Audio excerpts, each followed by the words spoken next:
Assalamualaikum warahmatullahi wabarakatuh.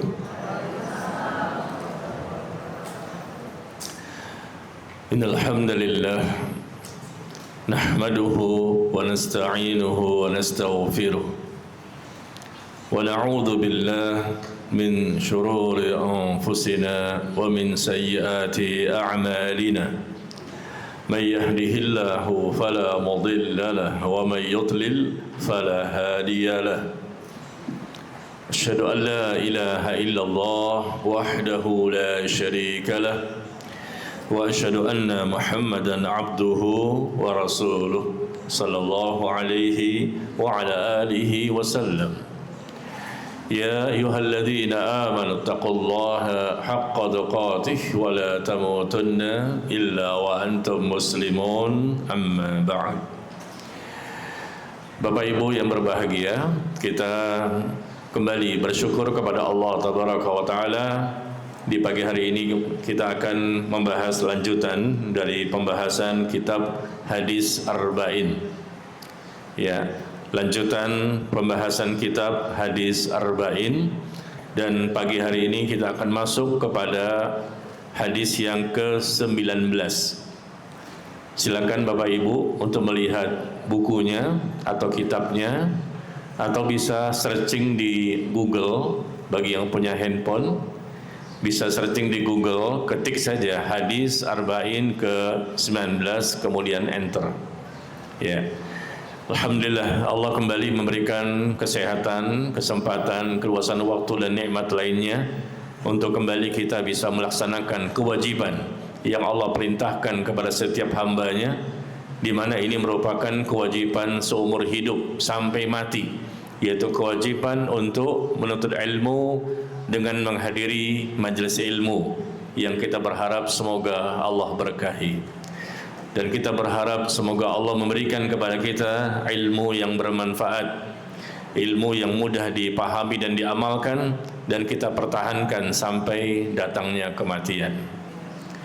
Bapak Ibu sehat semuanya? Alhamdulillah ya. Silakan buka kitabnya Hadis Arba'in yang ke-19. Ini hadis yang luar biasa dan sangat-sangat bermanfaat. Wajib setiap muslim untuk mengetahuinya, memahaminya, dan mengamalkannya. Maka niscaya mereka pasti akan selamat dan bahagia dunia dan akhirat. Ya, mari kita buka, kita baca Hadis Arba'in yang ke-19. An Abil Abbas Abdullah bin Abbas radhiyallahu ta'ala anhuma qala. Hadis dari Abul Abbas Abdullah bin Abbas, semoga Allah meridhoi mereka berdua. Dia mengatakan bahwa kuntu khalfan Nabi sallallahu alaihi wasallam yauman. Suatu hari aku pernah bersama Nabi, berada di belakang Nabi sallallahu alaihi wasallam. Beliau menunggangi tunggangan bersama Nabi alaihi salatu wasallam. Dan beliau pun bersabda, Nabi SAW bersabda, faqala li ya gulam, wahai anak muda. Jadi Rasul sedang berbicara dengan seorang anak muda, dan beliau ini adalah sepupu sebetulnya, karena bapaknya Rasul namanya Abdullah, sedangkan bapaknya Abdullah namanya Abbas. Jadi bapaknya saudara kandung. Rasulullah berbicara kepada sepupunya yang bernama Abdullah, dan Abdullah masih kecil, usianya jauh dibandingkan Rasul, tetapi statusnya mereka sebetulnya sepupu. Dan pada waktu itu Abdullah bin Abbas ini berada di belakang Rasul menunggangi hewan, dan Rasul mengatakan kepadanya, wahai anak muda, ya gulam, inni u'allimuka kalimat, aku akan mengajarkan beberapa kalimat kepadamu. Aku akan mengajarkan beberapa kalimat kepadamu. Sebetulnya ini pengajaran yang Rasul sampaikan kepada Abdullah bin Abbas. Tapi sebetulnya kalau kita lihat, pengajaran yang Rasul sampaikan ini adalah pengajaran yang juga bermanfaat bagi seluruh kaum muslimin. Mari kita lihat bagaimana Rasul mengajarkan kepada Abdullah bin Abbas. Beliau mengatakan, ihfazillah yahfazka, ihfazillah tajidhu tujahak, idza sa'alta fas'alillah, wa idza ista'anta fasta'in billah. Nabi SAW mengajarkan kepada beliau, yaitu jagalah Allah, niscaya Allah pun akan menjagamu.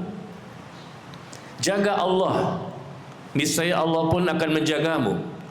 Jagalah Allah, niscaya engkau akan mendapatinya berada di hadapanmu. Jika engkau ingin meminta, mintalah kepada Allah. Jika engkau ingin meminta pertolongan, maka juga mintalah kepada Allah pertolongan. Ya, ini hadisnya panjang ya, subhanallah.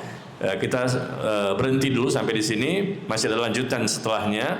Di sini kita lihat bagaimana Nabi SAW mengajarkan kepada beliau kalimat yang pendek, nasihat yang pendek, tapi memiliki makna yang luar biasa. Kita bahas ini dulu. Setelah selesai pembahasan ini, baru kita lanjutkan teks hadis berikutnya. Jadi kita ulangi. Sesungguhnya aku akan mengajarkan beberapa kalimat kepadamu. Jagalah Allah, maka Allah akan menjagamu.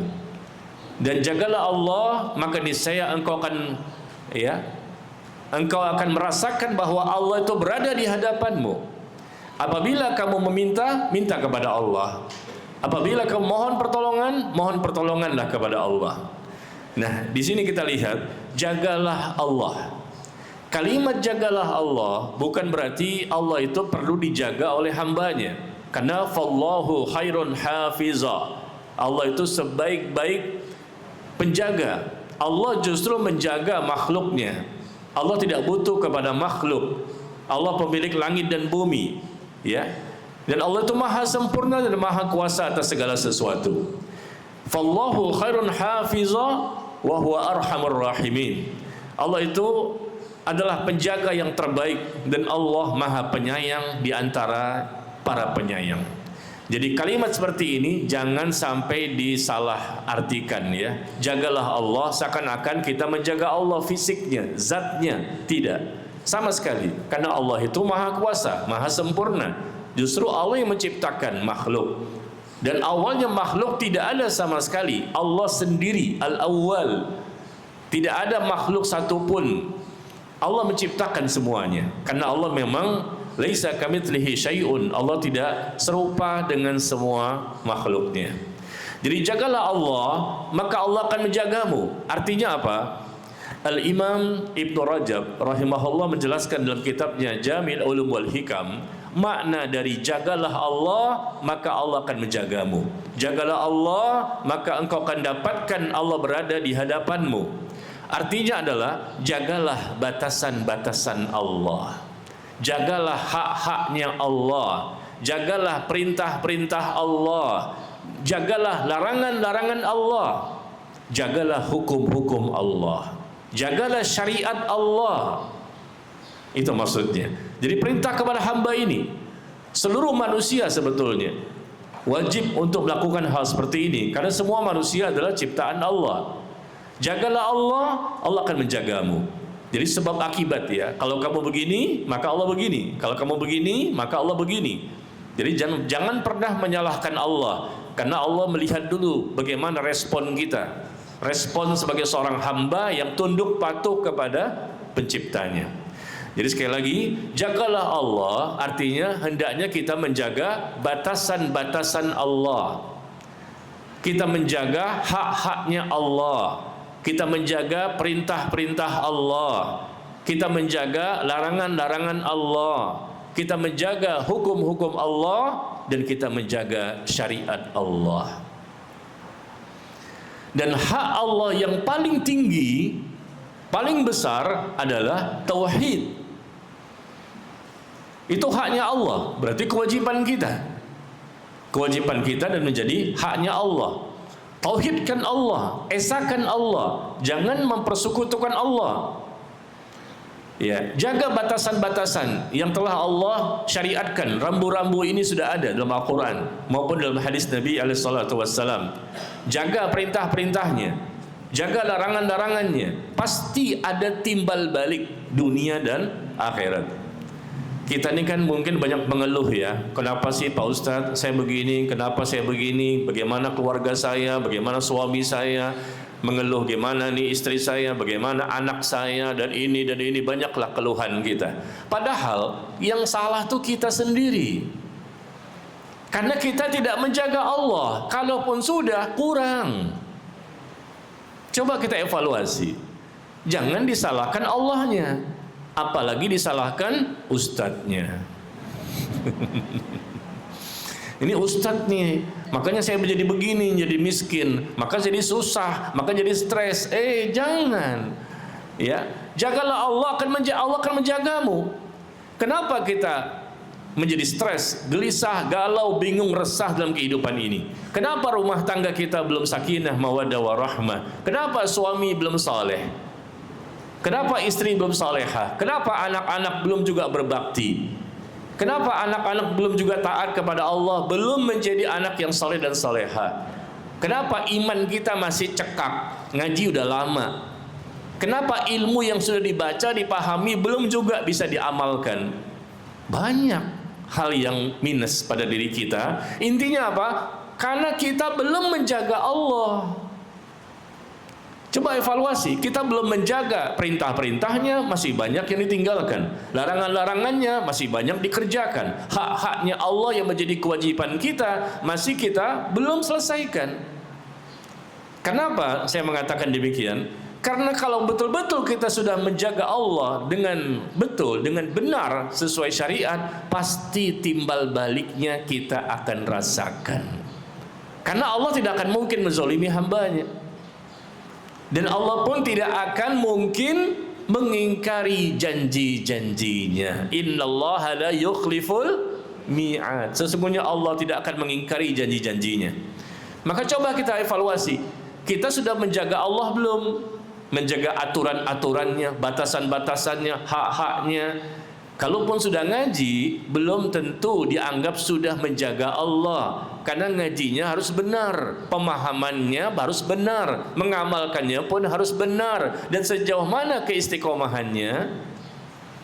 Yang ngaji 5 tahun pun bisa balik lagi back to basic. Yang 10 tahun pun bisa futur kembali dengan futur yang parah. Bukan hanya jamaahnya saja, ustadznya pun bisa awalnya lurus, awalnya benar, akhirnya menjadi sesat. Karena tidak ada keinginan. Tidak ada keinginan untuk berada di atas jalan yang benar. Karena dia punya niat-niat yang sifatnya duniawi. Falamma zaghu azaghallahu qulubahum. Tatkala mereka berpaling, maka Allah pun semakin palingkan hati mereka. Ya. Jadi coba kita lihat, kalau sudah kita menjaga Allah, pasti Allah menjaga kita.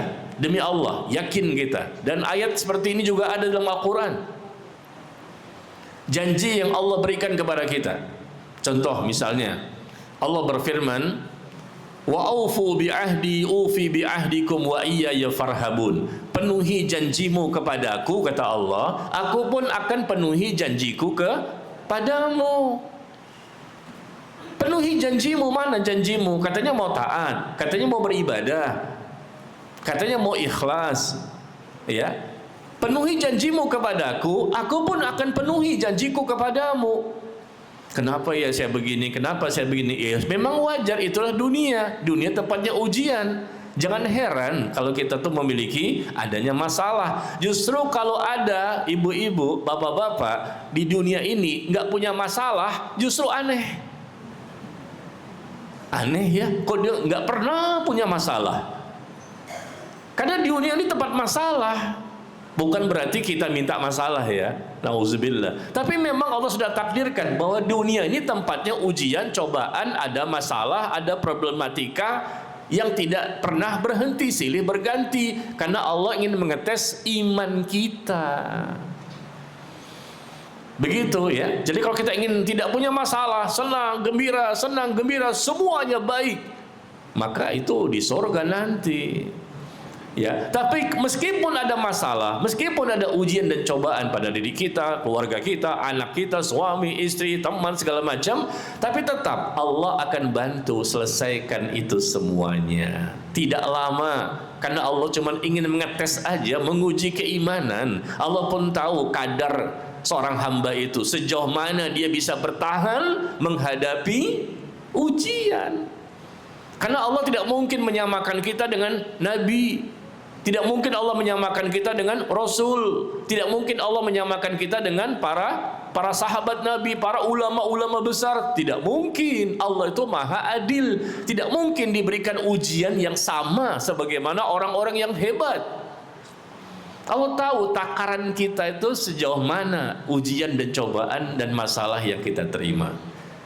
Jadi sekali lagi, surah Al-Baqarah ayat ke-40. Di surah Al-Baqarah ayat yang ke-40 Allah berfirman, penuhi janjimu kepadaku, maka aku pun akan penuhi janjiku kepadamu. Ini janji Allah ya, penuhi janjinya.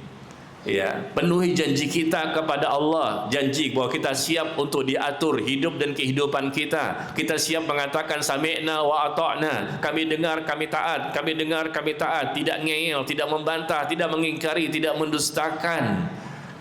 Kami mau mengikuti Al-Quran dan Sunnah, siap meskipun bertentangan dengan hawa nafsu kita. Segala perintah dijalankan, segala yang diwajibkan siap untuk dikerjakan. Bahkan kita mengerjakan ibadah yang sunnah. Segala perkara-perkara yang haram siap untuk kita tinggalkan, meskipun kita menyukainya. Dan dulu kita pernah melakukannya, sekarang tinggalkan. Penuhi janjimu kepadaku. Kalau kamu itu ingin mendapatkan ampunan, maka penuhi janjimu. Kamu harus taat. Pasti Allah datangkan ampunan, Allah datangkan cintanya, Allah datangkan ridhonya, Allah datangkan rahmatnya. Jadi itu Allah sudah menjelaskan begitu. Banyak penjelasan-penjelasan ya. Di ayat yang kedua, tadi Al-Baqarah 40, sekarang Al-Baqarah 152. Al-Baqarah 152 kembali Allah mengatakan, fadhkuruni adzkurkum. Ingatlah kamu kepadaku, aku pun akan ingat kepadamu. Pasti itu. Ingatlah kamu kepadaku, aku pun pasti akan ingat kepadamu. Kita ingin dibantu, kita ingin ditolong, kita ingin diselesaikan masalahnya. Ya, kita ingin mendapatkan ya kebahagiaan. Bagaimana ini ketenangan, keselamatan? Kata Allah, ingatlah kamu kepadaku, aku pun akan ingat kepadamu. Ini sebab akibat. Ihfazillah yahfazka. Jagalah Allah, Allah pun akan menjagamu. Lalu kalau seorang hamba tidak ingat kepada Allah, banyak lupanya, banyak lalainya, banyak lengahnya, bagaimana bisa? Allah pun akan mengingatnya untuk dibantu. Dia muslim, ternyata muslim munafik. Muslim munafik ini banyak lupa kepada Allah. Nasullah fanasiyahum. Mereka lupa kepada Allah sehingga Allah pun melupakan mereka. Tuh. Mereka lupa kepada Allah, banyak lalainya, tidak berzikir kepada Allah sehingga Allah pun melupakan mereka. Sedangkan Allah mengatakan, wala takunu kalladzina nasullaha fa ansahum anfusahum ulaika humul fasiqun. Jangan kamu seperti orang-orang yang lupa kepada Allah. Jangan kamu seperti orang-orang yang lupa kepada Allah, sehingga Allah pun tidak akan memperdulikan dirimu. Dan itulah orang-orang fasik, orang-orang munafik. Berkali-kali Allah memperingatkan kita, jangan sampai seperti orang-orang yang lupa kepada Allah. Terus ada yang mengatakan, mungkin dulu kali Pak Ustadz, kami lupa, kami lalai, kami lengah. Tapi saat ini kan kami sudah ngaji, sudah taklim, sudah berubah, sudah berhijrah, sudah bertaubat. Lalu kenapa masih susah juga? Nah, coba evaluasi, taubatnya benar nggak? Hijrahnya benar nggak?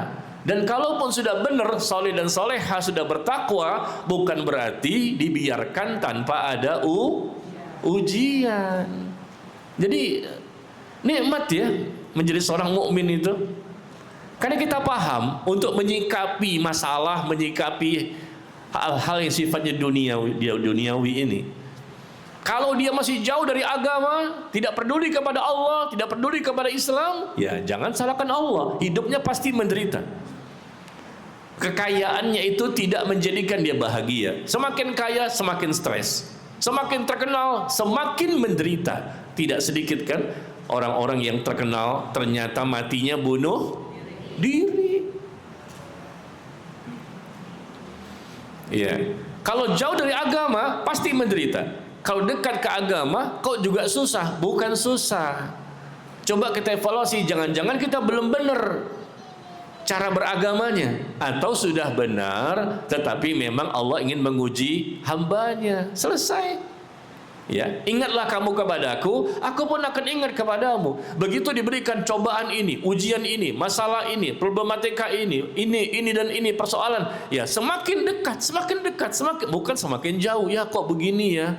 Kok begini ya? Ya udah deh, nggak usah ngaji deh, capek ngaji, ibadah juga capek. Yang butuh siapa sih? Yang butuh kita, bukan Allah.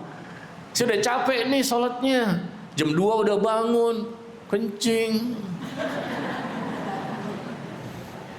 Selalu diandalkan jam 2, selalu diucapkan itu lagi ya. Padahal kencing doang tuh. Habis kencing,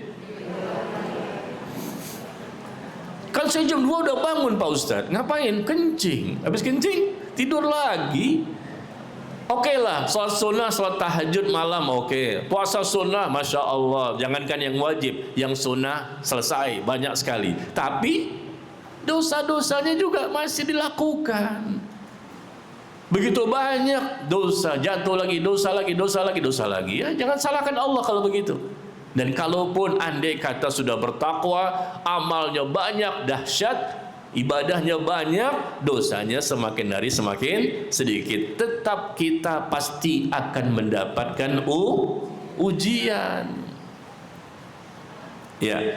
Jadi yang pertama tadi Al-Baqarah ayat 40, yang kedua Al-Baqarah ayat 152. Yang ketiga, Allah berfirman, la in syakartum la azidannakum. Surah Ibrahim ayat 7. La in syakartum la azidannakum. Kalau kamu bersyukur kepadaku, pasti aku akan tambahkan nikmatku kepadamu. Nah, ini kan janji lagi kan? Janji Allah tuh begitu banyak loh dalam Al-Quran. Tadi Al-Baqarah 40, Al-Baqarah 152, Ibrahim, surah Ibrahim ayat ke-7. Kalau kamu bersyukur kepadaku, niscaya aku akan tambahkan nikmatku kepadamu. Nikmat kebahagiaan, nikmat hidup, nikmat hidayah, nikmat taufik, nikmat iman, nikmat ilmu, nikmat bisa mengamalkan ilmu. Ya, bahagia di dunia, bahagia di akhirat. Allah tambahkan nikmat. Kenapa? Karena kita bersyukur. Jagalah Allah, Allah akan menjagamu. Timbal baliknya itu ada. Jagalah Allah, engkau akan dapatkan Allah berada di hadapanmu. Yang keempat, ayat berikutnya di mana Allah mengatakan, ya ayyuhalladzina amanu in tansurullah yansurkum wa yutsabbit aqdamakum. Wahai orang-orang yang beriman, jika kamu menolong agama Allah, maka Allah pun akan meneguhkan imanmu. In tansurullah yansurkum, Allah akan menolong kamu dan meneguhkan imanmu. Di surah Muhammad, surah ke-47, ya, surah ke-47 ayat yang ke-7. Surah ke-47 ayat yang ke-7. Wahai orang-orang yang beriman, kata Allah, jika kamu menolong agama Allah, niscaya Allah pun akan menolong kamu. Tuh lihat, sebab akibat kan? In tansurullah yansurkum, dan meneguhkan kedudukanmu. Jagalah Allah, Allah akan jaga kamu. Jika kamu menolong agama Allah, Allah pun akan menolong kamu. Ya. Kemudian, hal jazaul ihsan illal ihsan, fabi ayyi ala rabbikuma tukadziban. Tidak ada balasan dari kebaikan melainkan kebaikan juga yang akan Allah berikan. Maka nikmat manakah yang kamu dustakan? Itu Allah firmankan di surah Ar-Rahman. Di surah Ar-Rahman surah ke-55 ayat yang ke-60. Ya, surah ke-55 ayat yang ke-60. Hal jazaul ihsan illal ihsan. Ya, tidak ada balasan kebaikan melainkan kebaikan juga yang akan Allah berikan. Selalu seperti itu. Kalau kita mau sebutkan lagi begitu banyak ayatnya. Ya, timbal balik. Kalau kita begini, maka Allah begini. Kalau kita begini, maka Allah begini. Kalau kita begini, maka Allah begini. Ya, selalu begitu ayatnya. Jadi hadis yang kita bahas ini sebetulnya selaras sesuai dengan firman Allah dalam Al-Quran. Jagalah Allah, Allah akan menjagamu. Jagalah Allah, niscaya engkau akan dapatkan Allah berada di hadapanmu. Jadi yang kita dulu yang harus merespon, kita dulu yang harus baik. Nanti Allah akan tambahkan lagi kebaikan-kebaikan berikutnya. Allah tambahkan hidayah, Allah tambahkan taufik, Allah berikan begitu banyak ya penjagaan-penjagaan. Jagalah Allah, Allah akan menjagamu. Nah, perkataan dari Imam Ibnu Rajab, beliau mengatakan yang dijaga oleh Allah itu apa? Jagalah Allah, Allah pun akan menjaga kamu. Yang dijaga itu apa? Dia akan terjaga imannya, dia terjaga ilmunya, dia terjaga amalnya, terjaga agamanya. Dia terjaga dari berbagai macam syubhat yang menyesatkan. Dan dia pun terjaga dari nafsu syahwat yang akan menghancurkan. Terjaga dia. Dia mampu istiqomah dari dulu sampai hari ini sampai mati selalu di atas siratal mustaqim. Yang namanya dosa pastilah ya, manusia itu sudah bertakwa pun pastilah bisa melakukan kesalahan. Tapi cuma dosa kecil dan dia pun sudah beristighfar begitu banyak. Tapi secara umum dia baik. Kenapa orang ini bisa baik? Karena dia menjaga Allah. Allah jaga imannya. Kalaupun dia futur, turun iman, turunnya pun sedikit dan cepat lagi naik ke atas. Bukan seperti orang yang turunnya iman, futur, terjun bebas. Habis dia nggak ngaji lagi, nggak ibadah lagi, dibuka lagi auratnya. Kemarin kelihatannya pakai jilbab dia. Sekarang waduh, nauzubillah. Kita pernah lihat kan ada contoh-contoh muslim dan muslimah yang seperti itu. Bukan nggak ngaji lagi, nggak ibadah lagi, betul-betul dibuka auratnya. Kenapa ya? Karena dia tidak menjaga Allah. Maka Allah pun tidak menjaga dirinya. Kan kita merasa aneh. Loh, dulu dia tuh maaf ya, ketua majelis taklim loh. Loh, dia tuh ngaji rajin loh. Wah, kita kan kaget. Kenapa ya? Kenapa ya? Sebetulnya jangan kaget Bapak Ibu. Pasti kita temukan jawabannya. Bahwa dia tidak menjaga Allah, Allah pun tidak menjaga dia. Iya. Karena kewajiban-kewajiban dia tinggalkan.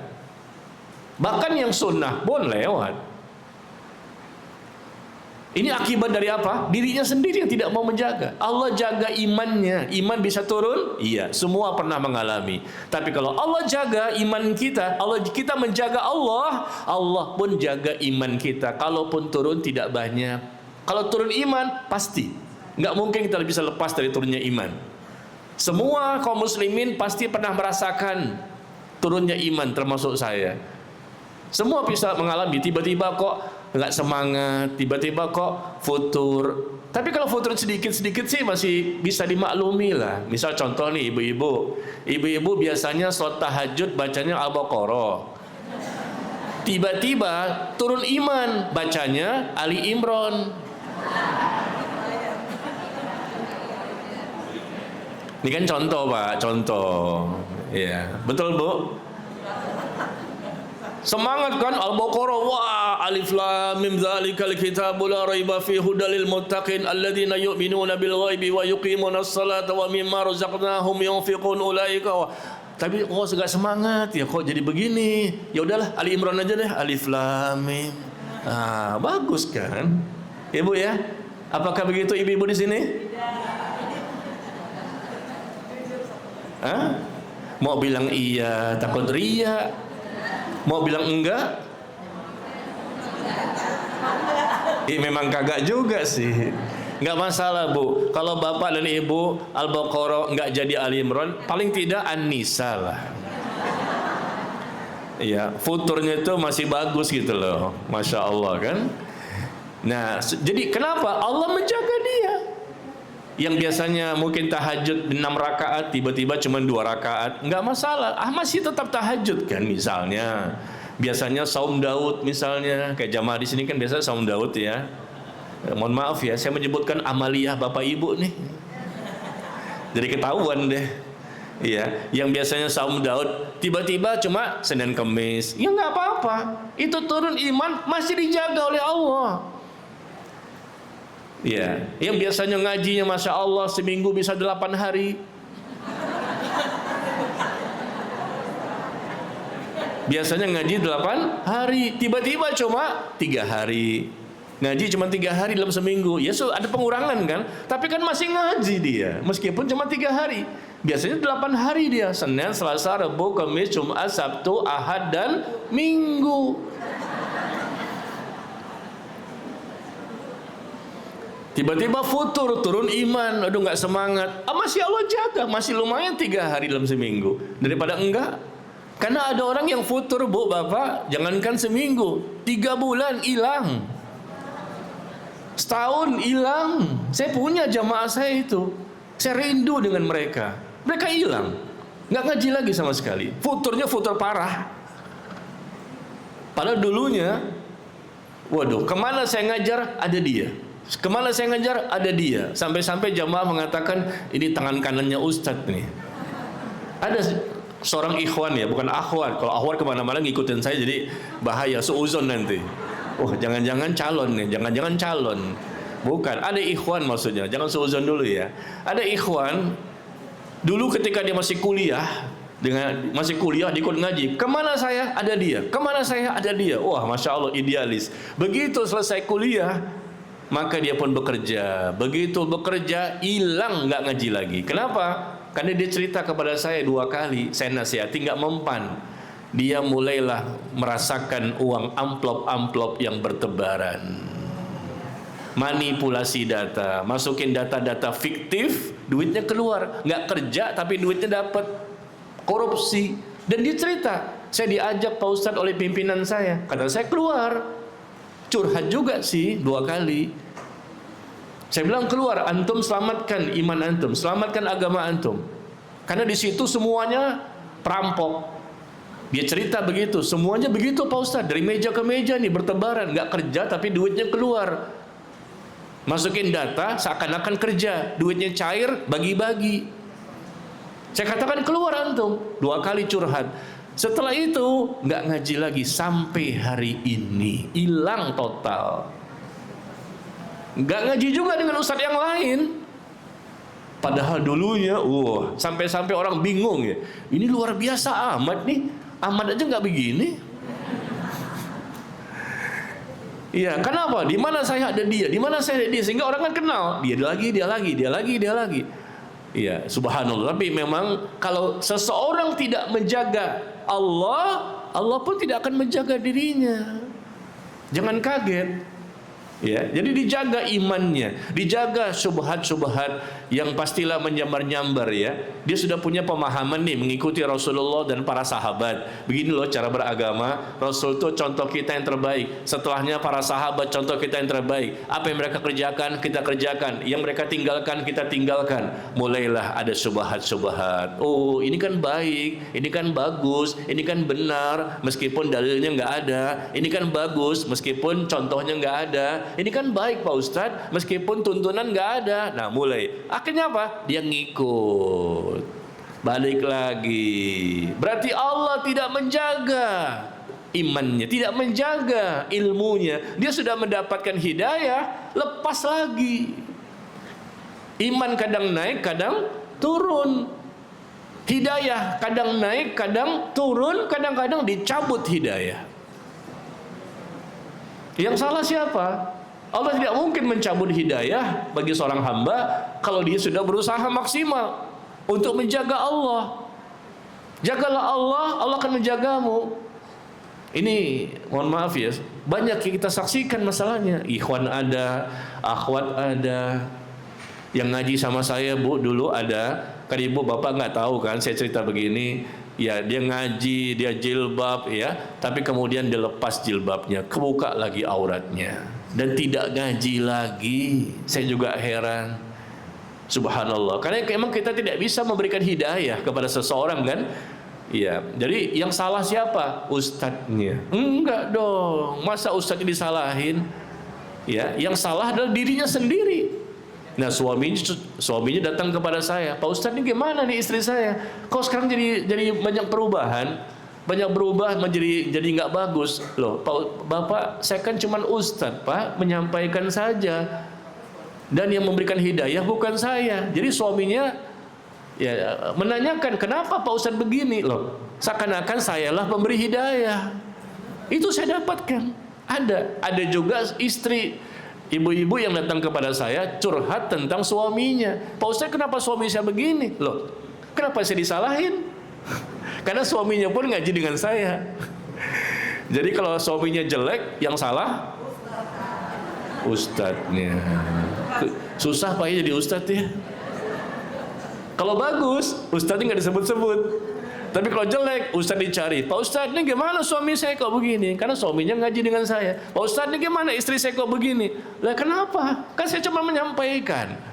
Hidayah milik Allah. Kalau dia ingin bertambah-tambah hidayah, bertambah iman, selalu pemahamannya benar, tidak terkena syubhat-syubhat atau terkena fitnah syahwat, maka dia sendiri yang harus berusaha. Kita cuma bisa menyampaikan dan mendoakan.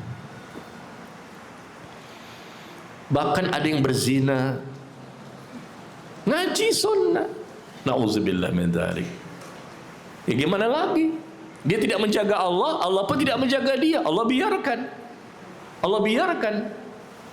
dia melakukan berbagai macam kemungkaran-kemungkaran. Wa man a'rada an dzikri, barang siapa berpaling dari peringatanku, fa innalahu ma'isyatan dongka, maka Allah ya jadikan baginya penghidupan yang sempit. Wa may ya'shu an dzikir rahman nuqayyid lahu syaitanan fahuwa lahu qarin. Barang siapa berpaling, kalimat seperti ini diulang-ulang terus dalam Al-Qur'an. Allah mengulang-ulang, barang siapa berpaling, maka akibatnya seperti ini. Barang siapa berpaling dari pengajaran Allah, tidak mau mengikuti Quran dan Sunnah, berpaling mengikuti hawa nafsu, mengikuti bisikan syaitan, maka kata Allah, nuqayyid lahu syaitanan fahuwa lahu qarin, maka kami biarkan syaitan untuk menyesatkannya, dan syaitan pun menjadi teman karibnya, tidak dijaga oleh Allah. Siapa yang tahu di mana posisi ayat itu? Ada hadiah nggak sih? Oh ada tuh. Ya, ya, barakallahu fiik. Az-Zukhruf ayat ke-36, betul ya? Az-Zukhruf surah ke-43 ayat yang ke-36 ya. Barang siapa yang berpaling dari pengajaran Allah Ar-Rahman, berpaling dia.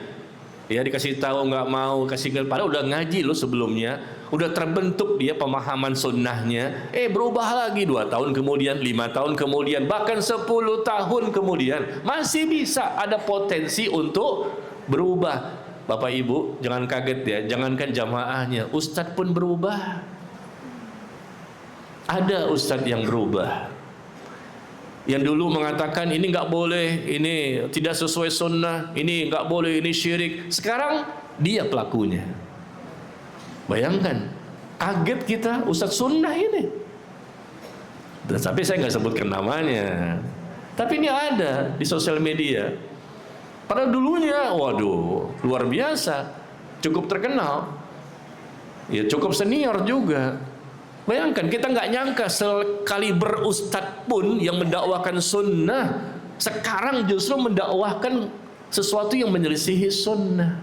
Terfitnah dia dengan dunia ini, dengan tahta, wanita, harta. Itu bisa mengubah seseorang. Berarti Allah tidak jaga iman dia, tidak dijaga ilmunya, tidak dijaga amalnya. Dia terkena syubhat, pemahaman-pemahaman yang bisa menjadikan dia berubah, atau bukan pemahamannya benar, lurus benar ya, tapi terkena syahwatnya. Syahwatnya ini semakin ya tidak terkendali dan akhirnya melakukan dosa-dosa besar. Nauzubillah. Kemarin saya hari Ahad kemarin saya memberikan kajian di daerah Kebayoran Baru, Kebayoran Lama, daerah Kebayoran Lama. Ketemu dengan seorang ikhwan. Dia cerita kepada saya, Ustaz kenal nggak dengan Ustaz ini yang ada di Kalimantan? Di Kalimantan ya. Karena saya pernah ke sana, ketemu dengan Ustaz itu. Oh kenal saya. Kenapa? Ustaz itu sudah tidak ngajar sunnah lagi. Kenapa? Terkena fitnah wanita. Sekali berustaz sunnah. Dia dari Kalimantan, dia cerita kepada saya, terkena fitnah wanita. Subhanallah. Bisa itu Pak, dalam perjalanan kita nggak tahu nih, kita masih hidup kan.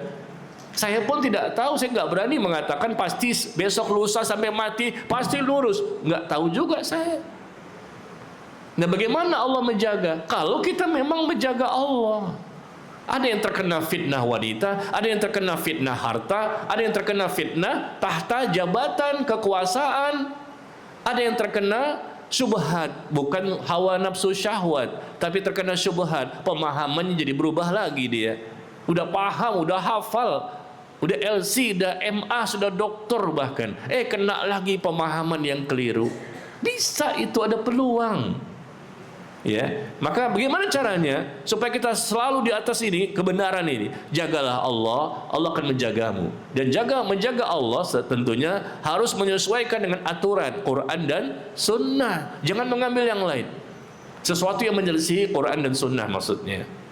Ya.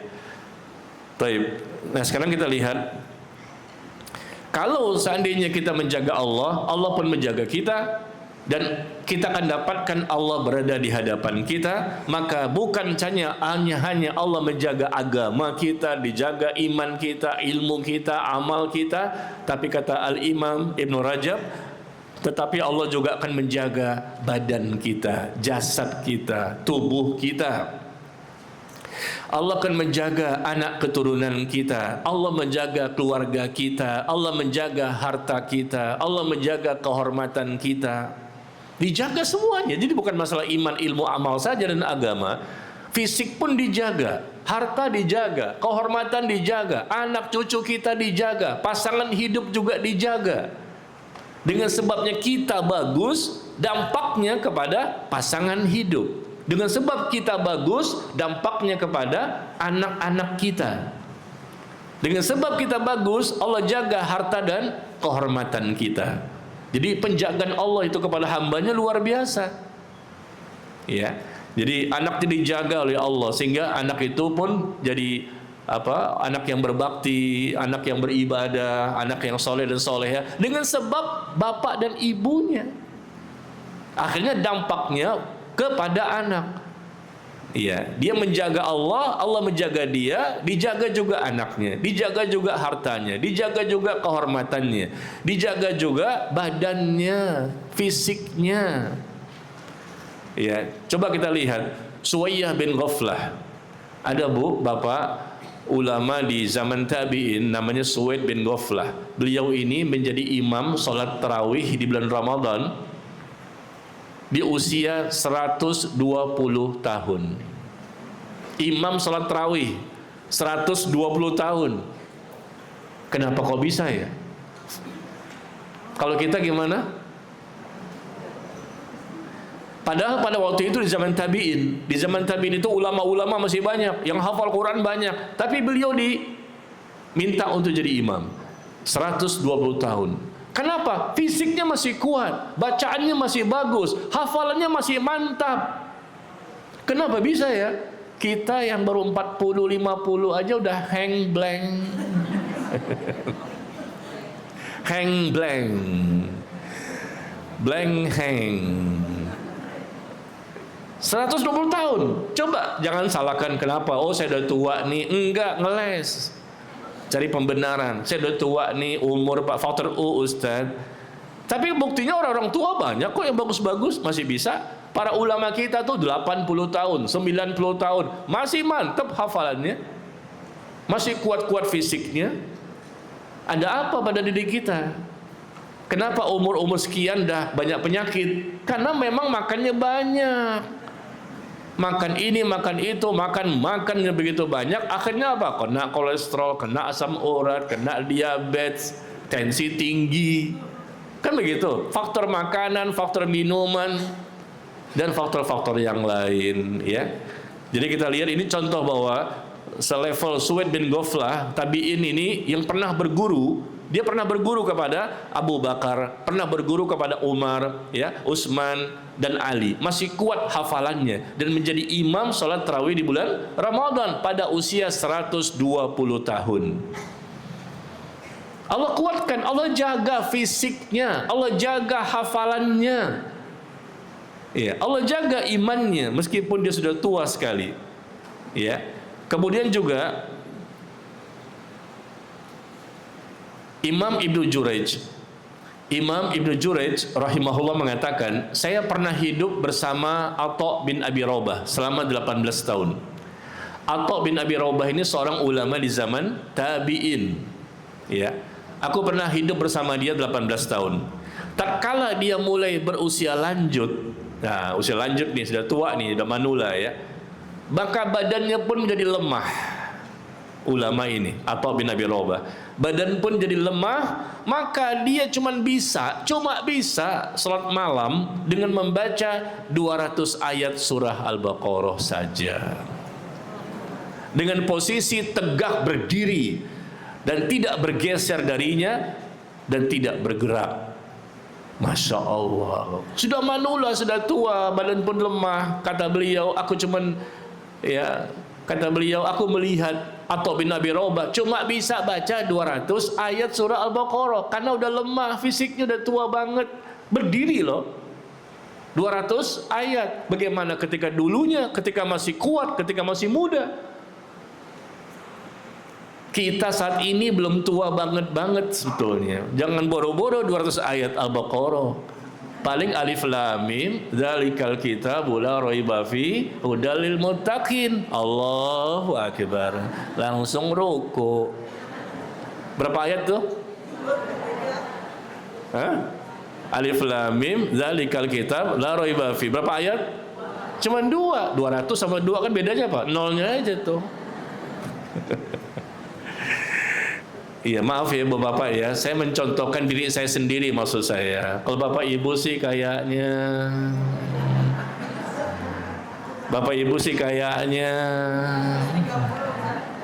iya ya, jangan cerita ya, takut riak nanti ya.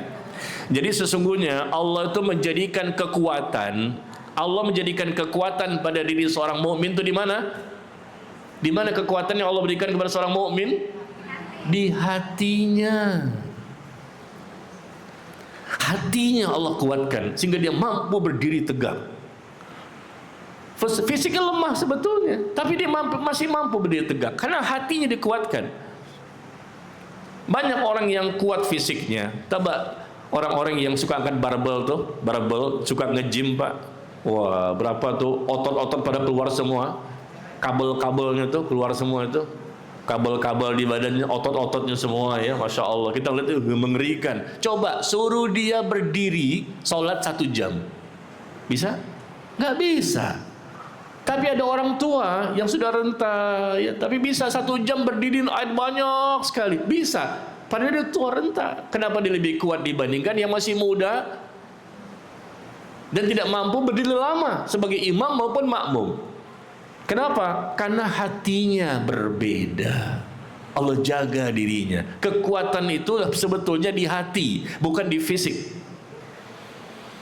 Itu hakikatnya. Kekuatan seorang mukmin itu di hati, bukan di fisik ya. Ya, meskipun dia pemuda, masih muda, 20 tahun, 25 tahun, tapi ternyata tidak sedikit kita lihat bahwa pemuda tersebut tidak bisa berlama-lama dalam beribadah.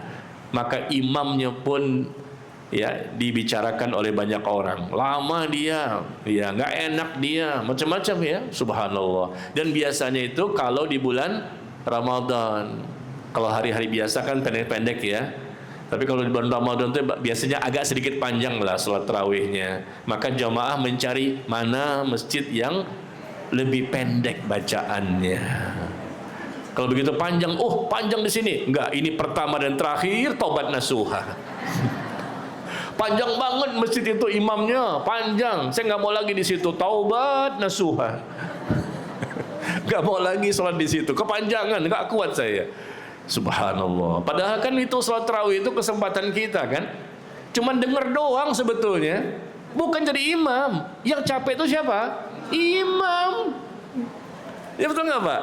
Yang capek kan imam. Dia harus mengucapkan kalimat yang bagus, tajwidnya, makhrajnya. Dia harus mengingat-ingat hafalannya. Susah itu.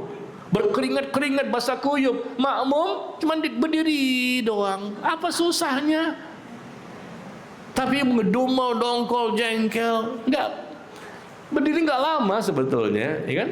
Ya, cuma memang karena kita tidak dijaga oleh Allah, karena kita tidak menjaga Allah, akhirnya seperti itu kondisinya. Nauzubillah min dzalik ya. Jadi maksud saya menyampaikan ini semua agar kita itu jangan mudah menyalahkan orang lain ya. Hendaknya kita katakan saya yang salah, saya yang salah, saya yang salah, saya yang salah. Anak kenapa begini? Saya sebagai ibunya pasti salah. Suami kenapa begini? Jangan-jangan saya sebagai istrinya yang salah. Kenapa istri begini? Jangan-jangan saya sebagai suaminya yang salah. Gitu dong. Salahkan diri kita. Jangan salahkan ustadznya. Kesian kan ustadznya, ya Allah. Cuma nyampein doang, ngajak kebaikan, tapi disalah-salahin terus ya. Tapi itu kan di tempat yang lain. Kalau di sini sih kayaknya yang suka nyalahin ustadznya, meskipun ya yang salah kan bukan ustadz ya, tempat yang lain. Di sini sih kayaknya enggak ya. Ya, yang hadirkan soleh dan soleha. Ya enggak, masya Allah. Nah, kalau kita bisa menjaga Allah, Allah menjaga kita, maka Allah janjikan dengan ampunan, rahmat, dan di akhirat mendapatkan surga. Sekarang saya mau tanya tuh, hadiahnya ada. Silakan Bapak Ibu sampai cepat-cepat ya. Di mana janji Allah dalam Al-Quran bahwa orang yang menjaga Allah, menjaga aturan-aturan Allah akan dijanjikan dengan surga? Surah Al-Fajr. Qaf ayat ke-32. Benar. Barakallahu fiik. Hadza ma tu'aduna likulli awwabin hafiz. Itu ayatnya. Hadza ma tu'aduna likulli awwabin hafiz. Man khasyiyar rahmana bil ghaibi wa jaa'a biqalbin munib. Udkhuluha bisalam. Dzalika yaumul khulud. Lahum ma yasha'una fiha wa ladaina mazid. Qaf ya, surah 50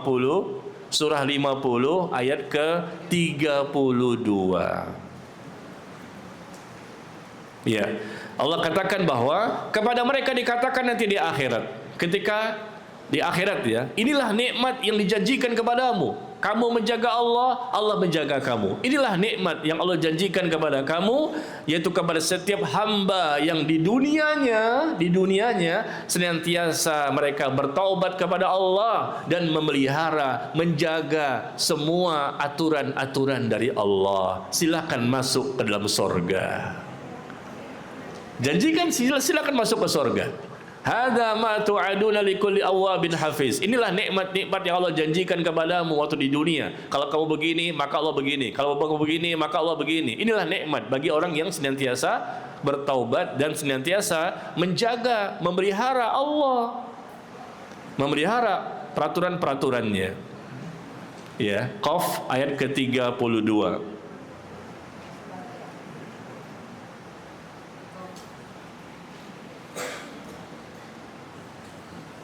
Iya. Nah, sekarang saya masih ada nggak sih hadiahnya? Masih ada ya. Saya minta Bapak Ibu siapa yang cepat-cepatan ya, yang bisa membaca dengan bagus, benar, lengkap doa minta penjagaan kepada Allah yang kita baca di zikir pagi dan petang. Zikir pagi petang, selesai subuh, selesai asar. Ada doa di situ kita minta Allah menjaga kita. Jadi jaga dari depan, belakang, kanan, kiri, atas, bawah, dijaga semuanya sama Allah. Masya Allah. Coba siapa yang hafal? Lengkap ya, bagus, benar. Ada mic nggak? Sebentar. Harus benar ya, kalau nggak benar nggak dapat hadiahnya.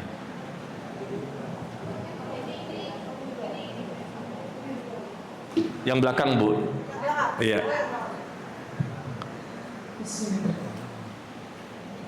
Allahumma inni as'aluka al-'afiyata fid dunya wal akhirah.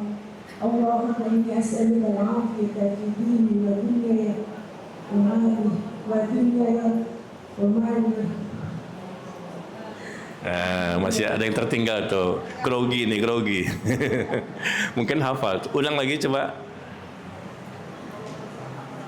Allahumma inni as'aluka al-'afwa wal 'afiyah fid dunya wal akhirah. Terus bisa? Kalau nggak bisa dialihkan ke yang lain. Bagus ya, bener. Kalau salah-salah nggak jadi. Ya, silakan. Ikhwan boleh, silakan. Ikhwan. Ya.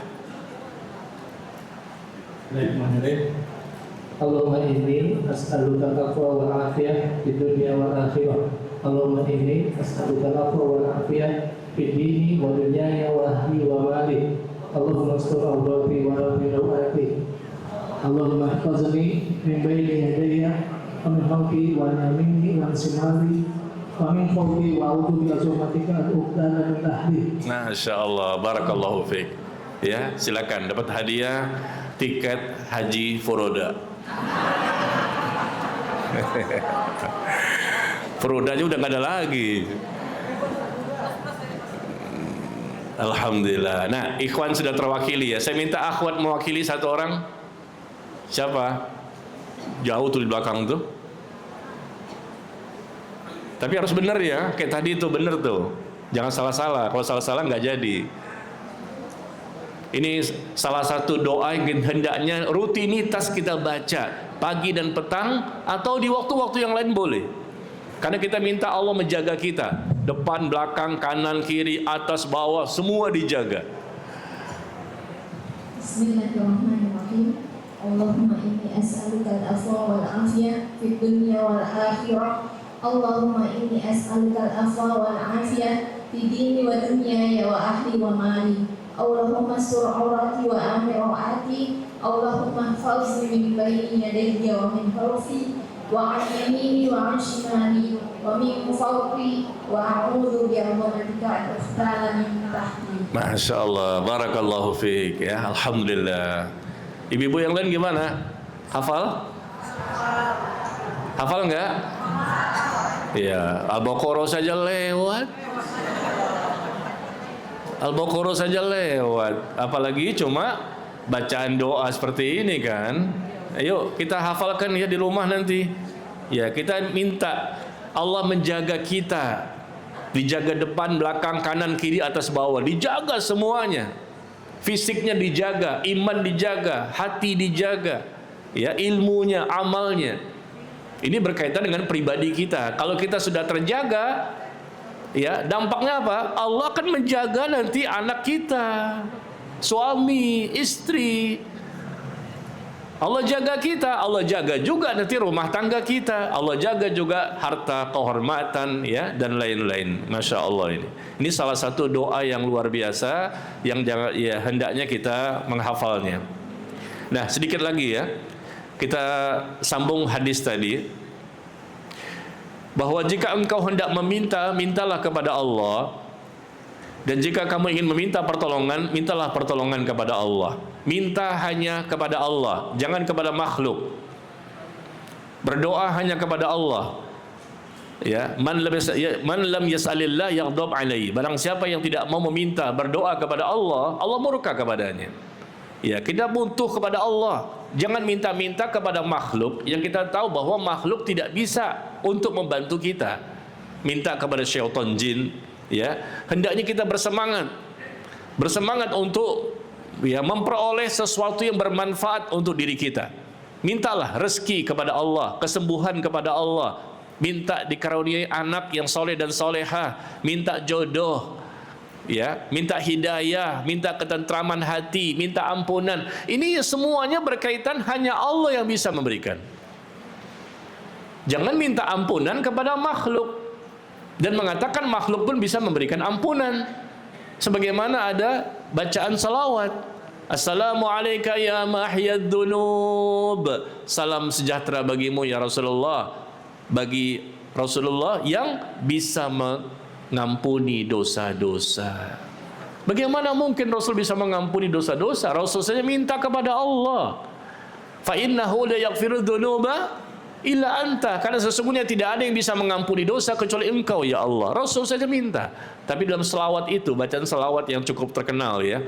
Ya, ini bacaan-bacaan kitab Maulid ya. Kadang-kadang ada dimasukkan hal-hal seperti itu, meminta-minta sama Rasul dan mengatakan dengan kalimat yang gulu, berlebihan. Assalamualaikum ya mahyad dzunub, ya, selamat bagimu ya Rasulullah, selawat bagimu ya Rasulullah, salam bagimu ya Rasulullah, wahai yang menghapus dosa-dosa. Mana mungkin? Nah, ini nggak boleh ya, kita minta ampunan kepada manusia, minta sesuatu yang sebetulnya manusia tidak bisa untuk melakukannya ya. Tapi kalau ada sesuatu yang manusia bisa, nggak apa-apa. Tolong dong ambilin pulpen, tolong dong antarkan barang ini ke sana, nggak masalah. Tapi mintalah kepada Allah yang memang manusia tidak bisa untuk melakukannya. Ya, jadi kalau kamu meminta, mintalah kepada Allah. Kalau ingin meminta pertolongan, mintalah kepada Allah, karena Allah Maha dekat, Allah mengetahui, Allah mendengar. Ya. Apa kata Allah? Wa idza sa'alaka 'ibadi anni fa inni qarib ujibu da'watad da'i idza da'an falyastajibu li wal yu'minu bi la'allahum yarshudun. Apabila hamba-hambaku bertanya kepadamu tentang diriku, maka katakan aku itu dekat. Ini Allah berfirman ya. Apabila hamba-hambaku bertanya kepadamu wahai Muhammad sallallahu alaihi wasallam, katakan kepada mereka, aku tuh dekat. Allah Maha dekat kepada hambanya. Dengan ilmunya Allah tahu semua kejadian yang di langit dan di bumi. Aku mengabulkan permohonan doa dari hamba. Tetapi dengan syarat fal yastajibu li wal yu'minu bi. Hendaknya mereka melakukan ya kewajiban-kewajiban yang diperintahkan kepada mereka. Lakukan ini dulu, nanti Allah akan kabulkan doa kalian. Wal yu'minu bi, berimanlah kepada Allah, bertauhidlah kepada Allah dengan benar. La'allahum yarshudun, agar mereka itu selalu berada di atas kebenaran. Nah, di sini sama ini hadis yang kita bahas tadi. Jagalah Allah, Allah menjagamu. Nah, di ayat ini kata Allah, penuhi kewajibanmu. Kewajiban, perintah Allah penuhi semuanya, nanti baru Allah akan penuhi apa yang kamu inginkan. Itu di surah Al-Baqarah 186. Ya, Al-Baqarah 186.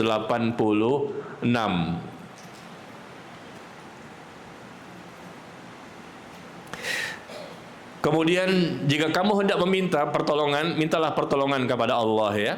Jangan meminta pertolongan kepada makhluk. Begitu banyak ayatnya. Jadi jamaah sekalian, kita sudah jam 10:30. Hadis ini belum tuntas ya. Masih setengah kan? Kita bahas tadi baru setengah ini. Gimana? Mau dituntaskan atau kita ke sesi tanya jawab? Lanjut? Kita lanjut saja sedikit ya. Ya lanjut sajalah. Karena kan kita masih lama nih, waktunya sampai asar ya.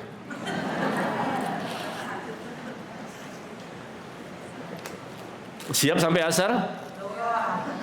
Daurah seharian? Iya, Bapak Ibu siap, saya nggak siap. Kita lanjutkan sedikit lagi hadisnya ya. Karena hadis ini panjang. Wa'alam annal ummah, ketahuilah bahwa apabila semua umat ini berkumpul untuk mendatangkan manfaat kepadamu, maka mereka tidak bisa memberikan manfaat kepadamu kecuali dengan sesuatu yang telah Allah tetapkan untukmu. Ya, semua umat manusia bahkan bergabung dengan jin manusia berkumpul semuanya untuk bisa memberikan manfaat kepada kita. Semua ini andai kata ya, ini kan perumpamaan. Semua manusia, bahkan jin, bahkan malaikat berkumpul semuanya. Andai kata seperti itu untuk memberikan manfaat kepada kita. Tetapi kalau Allah tidak izinkan, nggak akan terjadi. Manfaat itu nggak bisa kita rasakan.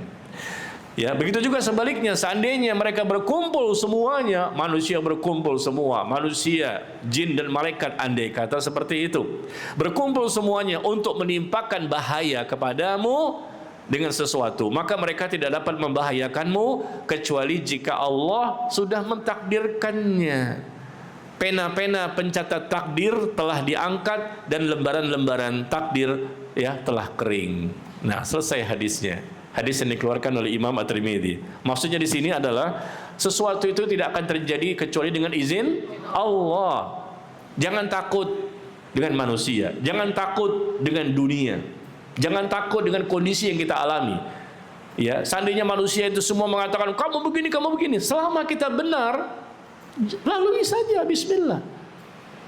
Banyak manusia mencela kita, menghina kita, merendahkan kita, merusak kehormatan kita. Kalau memang selama kita benar di atas Quran dan Sunnah, jangan pedulikan, bergabung semuanya. Mereka menjelekkan kita, mencaci maki kita, tidak akan berhasil kecuali jika Allah mengizinkan. Dan semua manusia senang sama kita, andai kata seperti itu, semuanya ingin memberikan sesuatu manfaat kepada kita, tidak akan berhasil kecuali jika Allah mengizinkan. Wa iyamsaskallahu bidurrin fala kashifa lahu illa hu wa yuridka bi khairin fala radda li fadli yusibu bihi man yasha'u min ibadi wa huwal ghafurur rahim. Di mana ayat yang saya baca? Yang baru saya baca itu An-Nur, bukan. Kan terbuka peluang untuk bisa soal jawab kan? Ulang lagi. Ayat itu ada dalam Al-Quran. Ada di antara Al-Fatihah dan An-Nas. Dan ayat ini pernah Allah turunkan sebagai wahyu. Coba Ustaz ucapkan lagi, kami mau cari di searching di Google nih. Ini ayat terakhir, setelah ini baru kita buka sesi tanya jawab ya. Wa iyyamsaskallahu bidurrin fala kashifa lahu illa hu wa yuridka bi khairin fala radda li fadli yusibu bihi man yasha'u min ibadi wa huwal ghafurur rahim. Siapa? Jika Allah menimpakan suatu bencana kepadamu, Yunus 107, benar. Ya, ibu ini 2 dapat nih hadiah hari ini. Masya Allah ya, barakallahu fiik. Yunus 107. Benar ya. Jika Allah menimpakan suatu bencana kepadamu, maka tidak ada yang dapat menghilangkan bencana itu kecuali Allah. Ini sesuai dengan hadis yang kita bahas. Jika Allah menimpakan sesuatu bencana, Allah menimpakan, ada nggak yang bisa supaya kita bisa terhindar? Nggak bisa. Hanya Allah yang bisa menghindarkan kita dari bencana tersebut. Dan jika Allah menghendaki kebaikan bagi kamu, Allah menghendaki kebaikan. Manusia semuanya berusaha menghalang-halangi kebaikan yang akan Allah berikan kepada hambanya. Nggak akan bisa. Ya, Allah memberikan kebaikan kepada siapa saja yang Allah kehendaki di antara hamba-hambanya. Allah Maha Pengampun, Allah Maha Penyayang. Ya, jadi kadang-kadang nih Bapak Ibu ya, kalau kita nih berusaha untuk memahami cara beragama kita, mengikuti Rasulullah dan para sahabat, tiba-tiba ada pasukan sekutu yang tidak menyukai kita. Tidak menyukai kita, pasukan sekutu. Mungkin orang-orang terdekat, istri atau suami atau anak, orang tua atau mertua atau tetangga atau warga dan lain-lain. Apa salahnya kita sih?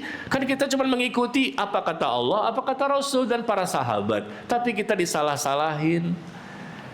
Dan lalu mereka membuat makar, mereka membuatlah perkataan-perkataan. Jangan khawatir, yang kita takutkan adalah takut kita kepada Allah. Jika mereka bergabung, berkumpul semua untuk mendatangkan mudarat kepada kita, tidak akan berhasil jika tanpa izin dari Allah. Nah itu. Tawakalnya luar biasa kepada Allah, yakin kepada Allah meskipun mati taruhannya. Allahu Akbar. Jadi khutbah Jumat. Jadi khutbah Jumat jadinya. Iya, kita jangan khawatir jangan takut sama dunia dikit-dikit gimana ya cemen. Jangan takut, yang penting kitanya benar. Kalau emang salah ya sudah, kita minta maaf. Tapi kalau kita benar, jangan takut kepada manusia, ancaman-ancaman dari orang-orang jauh, orang terdekat, siapapun mereka. Justru kita dakwahi mereka, kita warnai mereka, bukan kita terwarnai lagi. Bisa Bapak Ibu? Maju terus, pantang mundur, bukan maju tak gentar tergantung yang bayar. Bukan itu. Ya. Yang kita takutkan kepada Allah dan kita takut dengan azab nanti di akhirat. Kita lalui semua, ujian pasti ada ya. Taib. Nah, sekarang kita lihat pertanyaan yang masuk ya.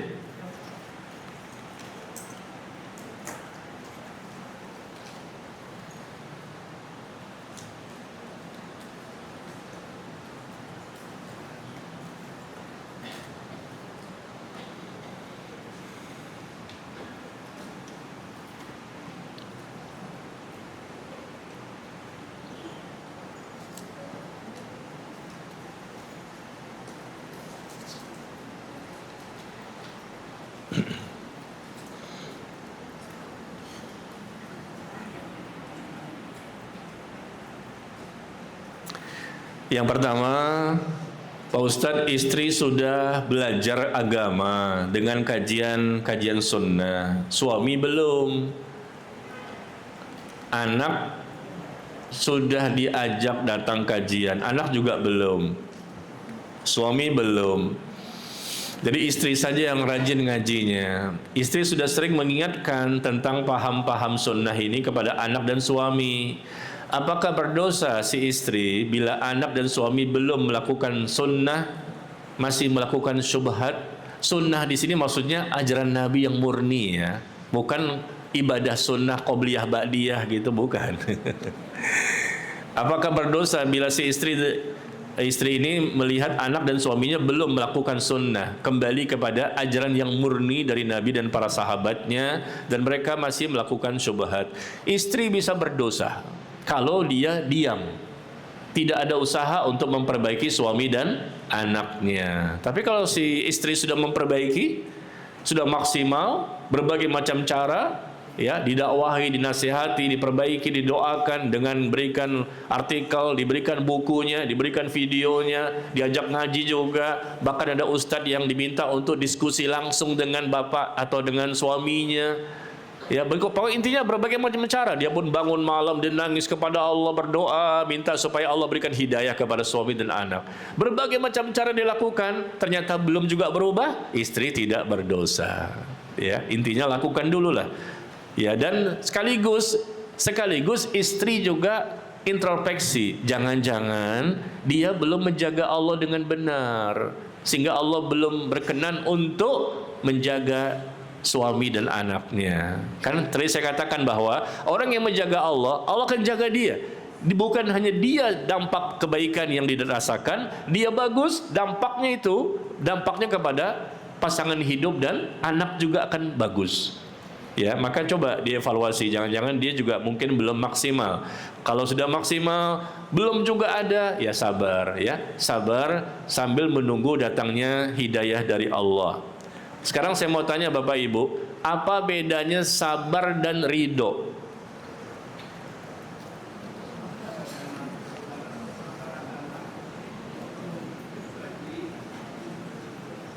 Mic Pak, pakai mic. Karena untuk pribadi, kalau ini untuk umum. Satunya lagi. Iya. Ini pendapat ulama yang pertama. Yang lain, apa bedanya sabar sama ridho? Ketika ada ujian, ada cobaan, ada persoalan, kita wajib gak bersabar? Wajib bersabar. Tapi kita juga hendaknya ridho, jangan sekedar sabar doang. Sehingga Allah pun akan gugurkan dosa-dosa kita, Allah akan angkat derajat kita dan seterusnya. Sabar dan ridho bedanya apa?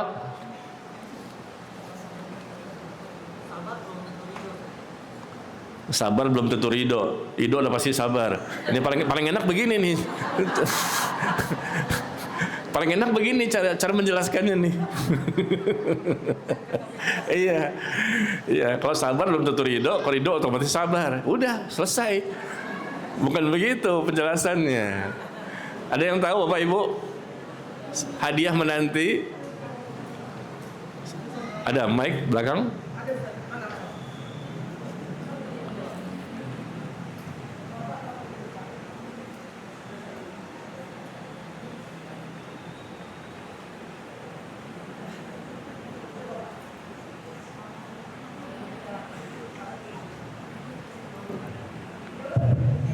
Kalau sabar bisa menahan diri dari keluhan, penderitaan. Kalau ridho itu menerima ketetapan Allah. Iya. Itu bisa sih masuk ya, tapi ada yang lebih bagus lagi. Itu bisa dibenarkan, tapi ada yang lebih bagus lagi. Ya, silakan. Ikhwan silakan.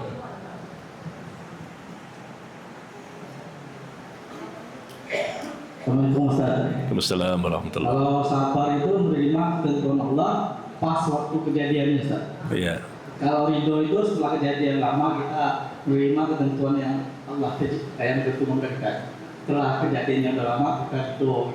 Kalau sabar itu pas kejadian kita menerima semuanya itu Ustaz. Itu Ustaz. Terima kasih Ustaz. Iya. Sabar pas kejadian, ridho setelahnya.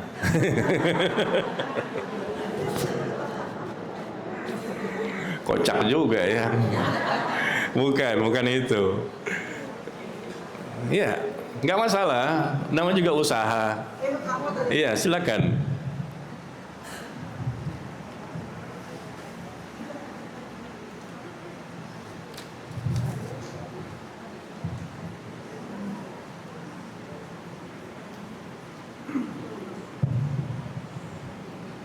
Kalau sabar itu menahan diri dari perkataan yang tidak diridhoi Allah walaupun hatinya belum menerima. Tapi kalau ridho, hatinya menerima dengan bulat apa yang telah dikatakan oleh Allah terhadap dirinya. Itu yang benar. Diulang lagi Bu, agak kencang suaranya.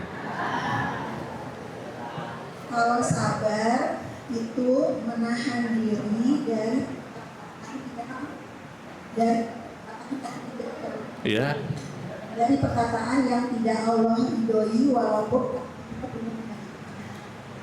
itu ya putus-putus. Ini benar-benar sih. Ya udahlah. Mungkin agak kejauhan kali ya. Saya ulangi ya. Apa bedanya sabar dan ridho? Ridho itu tingkatannya lebih tinggi dibandingkan sabar. Sabar wajib, ya. Ridho itu keutamaan. Kalau bisa kita ridho juga. Sabar itu artinya dia menahan dirinya, ya, menahan dirinya, menahan hatinya, lisannya, perbuatannya, ya, dia tahan, jangan sampai menimbulkan dosa. Karena dia ada ujian dari Allah, ada cobaan dari Allah, ada musibah menimpa dia, segala macam ya, maka dia tahan hatinya, tahan lisannya, dia tahan anggota badan, jangan sampai ada dosa di hati, dosa di lisan, dan dosa di perbuatan. Meskipun dia masih merasakan sakit sebetulnya. Dia sabar, tapi masih ada merasakan itu. Merasakan di hatinya itu masih ada, ya, masih ada sakit di hatinya. Dia terkena musibah apa, masih ada tuh, aduh gimana ya, masih ada itu di hatinya. Ya, tapi dia berusaha tahan, tapi masih ada. Ya, itu sabar. Adapun ridho itu adalah orang yang hatinya udah lapang.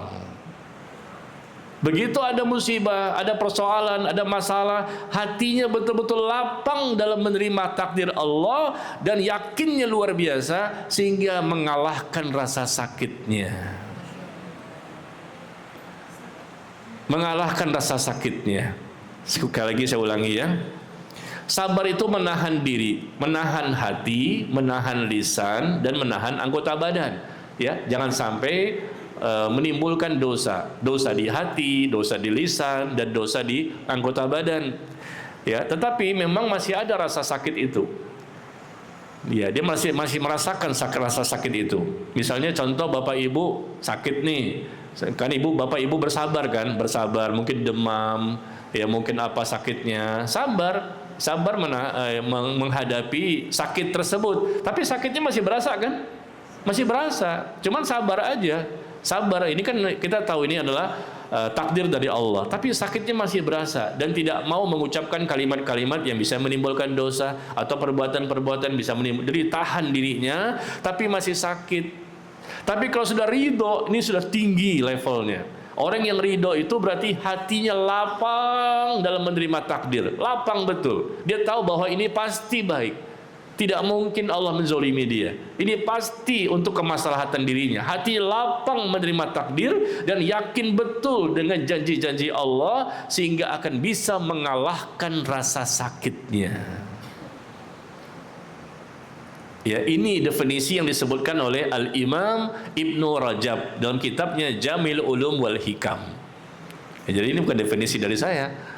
Ya, saya melihat wah luar biasa, bagus sekali definisinya memang.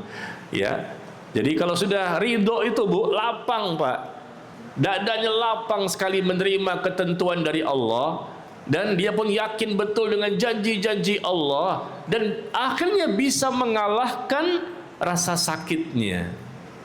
Meskipun sakit, tapi seakan-akan dia tidak berasa. Padahal masih sakit tuh, belum sembuh dia. Tapi seakan-akan dia tidak berasa. Kenapa? Karena dia merasa lapang hatinya. Dia percaya, yakin dengan janji-janji Allah. Ya, dia merasakan lapang dalam menerima ketentuan dan takdir dari Allah sehingga bisa mengalahkan rasa sakit. Masih sakit, tapi bisa mengalahkan. Tapi kalau sabar dia tahan dirinya, dia tahan hatinya, lisannya, perbuatannya. Ya, jangan sampai menimbulkan dosa. Ya, tetapi terkadang ya kita saksikan orang seperti ini tetap masih merasakan sakit. Ya, namanya penyakit kan contoh sakit misalnya kan, musibah itu macam-macam. Contohnya sakit itu masih dirasakan, sakit tangannya, sakit kakinya, sakit kepalanya, masih merasakan sakit tapi dia bersabar dan ini wajib. Hukumnya wajib bersabar. Tapi kalau ridho itu keutamaan. Kalau bisa level kita sampai ke ridho, maka masya Allah, berarti level yang lebih tinggi lagi. Ya, dan lebih tinggi lagi dari ridho apa? Yang paling tinggi apa? Kita menerima masalah, persoalan, musibah dengan ikhlas, dengan sabar, dengan ridho, dan paling tinggi apa? Bersyukur. Ikhlas, sabar, tawakal, ridho, bersyukur itu paling tinggi. Masa ada musibah bersyukur? Karena orang yang berilmu dia paham, memang dia tidak ingin adanya musibah, tidak ingin adanya masalah, tapi dia bersyukur. Kenapa? Pasti ada kebaikan untuk saya. Kalau saya benar dalam menyikapi masalah itu, pasti ada kebaikan. Karena kalau sudah Allah tetapkan sesuatu, pasti baik. Kalau Allah sudah takdirkan sesuatu, pasti ada kemaslahatan dunia dan akhirat. Nah, levelnya syukur. Itu disebutkan oleh Al-Imam Syekh Muhammad bin Saleh Al-Utsaimin rahimahullah. Levelnya orang dalam menyikapi masalah dan musibah. Level pertama itu sabar. Sabar itu level paling bawah. Tapi itu wajib. Nah, level berikutnya ini keutamaan, ya. Sabar, kemudian dia ridho, dia tawakal, kemudian apa? Tawakal, ridho, dan bersyukur. Ya. Ini sekedar tambahan saja. Karena beliau Al-Imam Ibnu Rajab menjelaskan masalah ini ketika menjelaskan hadis ini. Hadis ini yang kita bahas ini, beliau pun mencantumkan penjelasan ini. Apa bedanya sabar dan ridho, ya? Jadi bisa dipahami Bapak Ibu? Sabar itu masih merasakan sakitnya, ya. Tapi kalau sudah ridho itu sudah bisa menghilangkan rasa sakit. Seakan-akan dia nggak sakit, padahal dia sakit. Contohnya Bapak Ibu pernah nggak ketemu teman? Ada teman kita nih, dia lagi sakit, ketemu di masjid. tapi kelihatan seperti orang yang nggak sakit. Seakan-akan dia sehat, padahal sedang sakit loh. Tapi dia menyembunyikan sakitnya. Seakan-akan dia nggak sakit. Tapi ada orang yang sakit dan langsung ngomong, saya ini lagi sakit loh. Mukanya langsung dipucat-pucetin. Mukanya pun langsung dia lemes, ngeluh, begini. Nah, ini dia suka berkeluh kesah kepada manusia. Berarti nggak sabar dia. Tapi ada orang yang sakit, tapi tidak mau menunjukkan sakitnya. Bahkan dia pun tidak merasakan sakit itu. Seakan-akan seperti itu. Karena apa tadi? Hatinya lapang dalam menerima takdir Allah. Kemudian dia yakin dengan janji-janji Allah. Sehingga akan menghilangkan rasa sakit yang ada pada dirinya. Ya. Nah, saya mau tanya Bapak Ibu, levelnya Bapak Ibu di sini level yang mana tuh?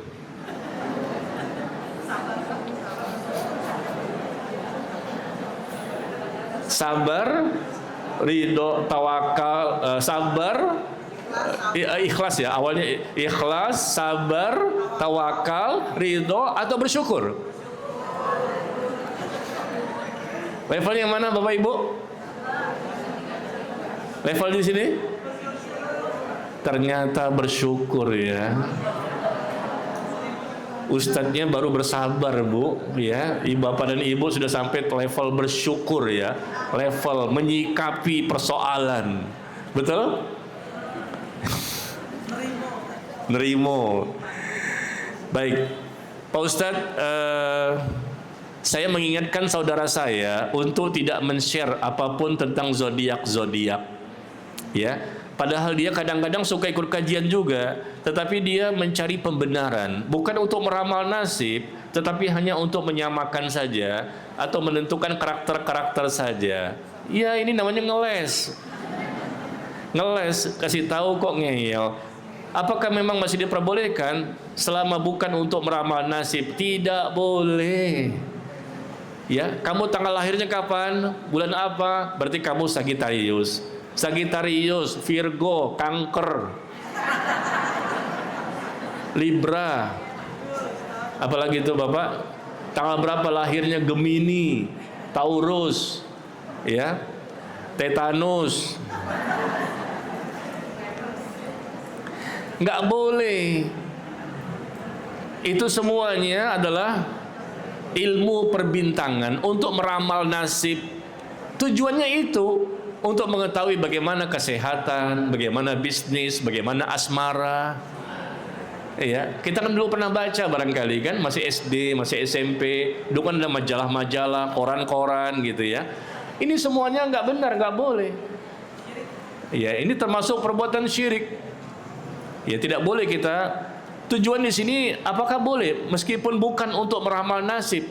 Lalu ngapain dibaca? Itu kan semuanya untuk meramal nasib.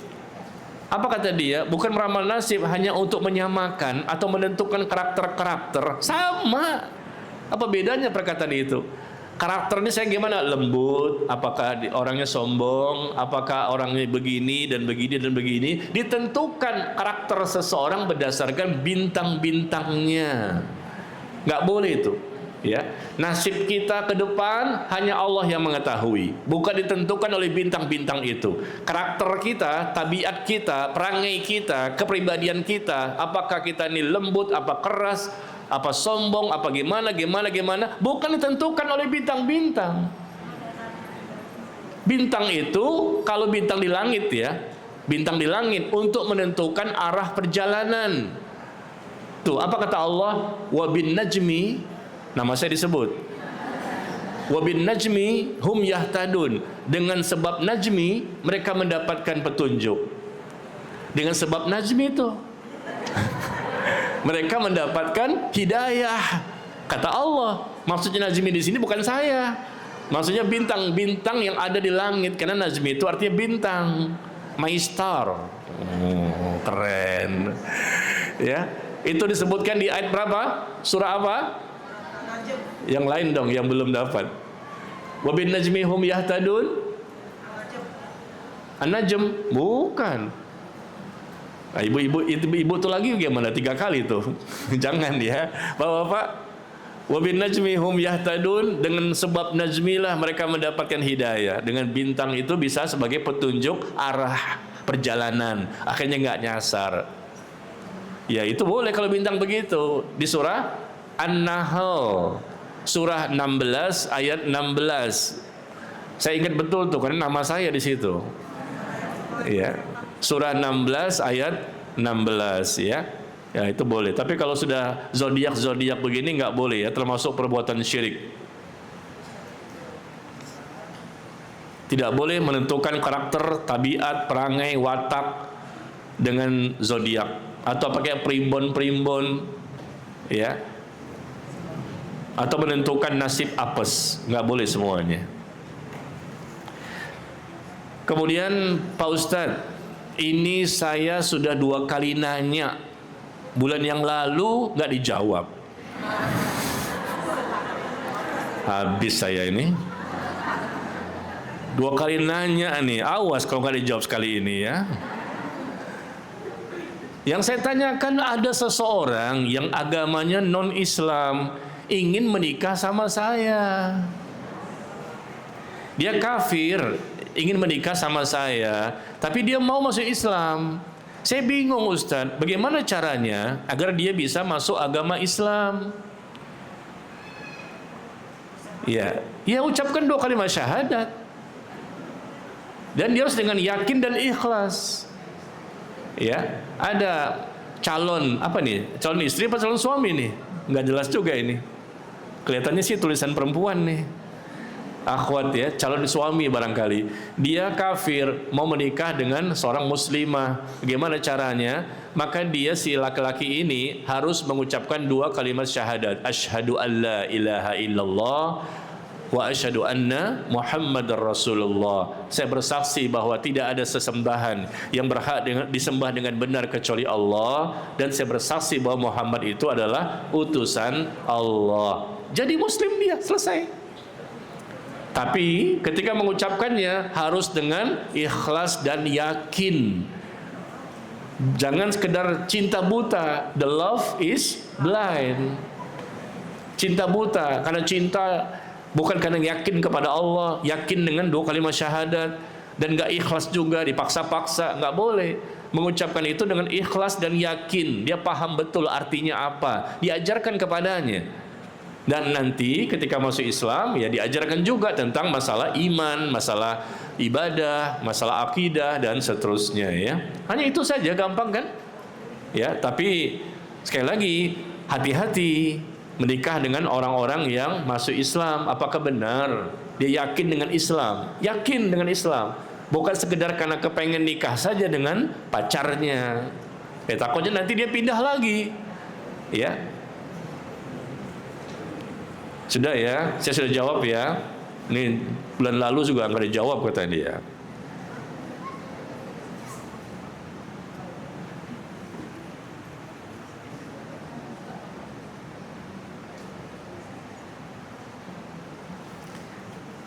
Ya, sabar Bapak Ibu ya. Masih ada beberapa pertanyaan, tapi kebanyakan curhat nih, yang tidak sesuai tema.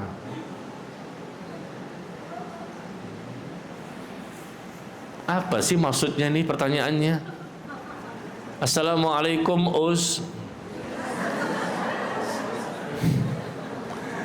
Nanya udah salah. Assalamualaikum Us. UST bacanya apa? Ustadz artinya guru. Kalau us artinya gur, dipendek, potong. Ustadz jadi us, guru jadi gur. Mohon maaf Pak Ustadz, keluar dari tema hari ini. Itu kan banyak yang keluar tema ini. Saya belum, kata dia, saya belum pernah mendengar himbauan tentang poligami yang ditujukan kepada akhwat. Himbauan poligami selalu ditujukan kepada ikhwan.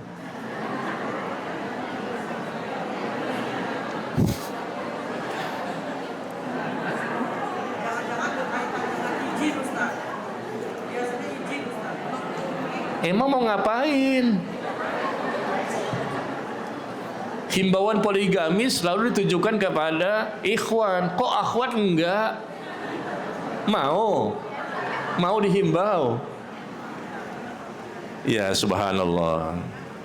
Jadi mungkin dia ini sedang mencari pasangan untuk menjadi istri kedua kali ya. Kok nggak dihimbau akhwat-akhwat? Akhwat di sini udah punya suami semua. Nggak usah dihimbau lagi karena nggak boleh punya 2 suami. Yang dihimbau ikhwan, karena ikhwan boleh sampai 4. Tapi pun itu nggak berani juga. Kenapa nggak berani? Termasuk saya. Karena kita tidak mampu. Ya Pak ya. Mau nggak Pak? Mau nggak sampai 4? Pasti mau. Ya, cuman nggak mampu. Takut konsekuensinya azab, balasan, hukuman, siksaan di akhirat. Kalau zalim. Apalagi sudah cinta banget sama istrinya. Ya, nggak mungkin lah untuk menyakiti hatinya. Ya, jadi himbauan ini pertanyaan nggak sesuai tema juga, tapi saya baca karena kocak banget ini. Himbauan kok kepada ikhwan, ayo kapan ikhwan poligami? Kenapa akhwan nggak dihimbau? Ya bukan urusan saya. Saya nggak pernah menghimbau, orang lain barangkali begitu ya. Udahlah, jangan dihimbau. Kalau mau silakan saja bagi yang mampu. Kalau nggak mampu jangan coba-coba ya, karena dosanya besar loh. Zolim itu.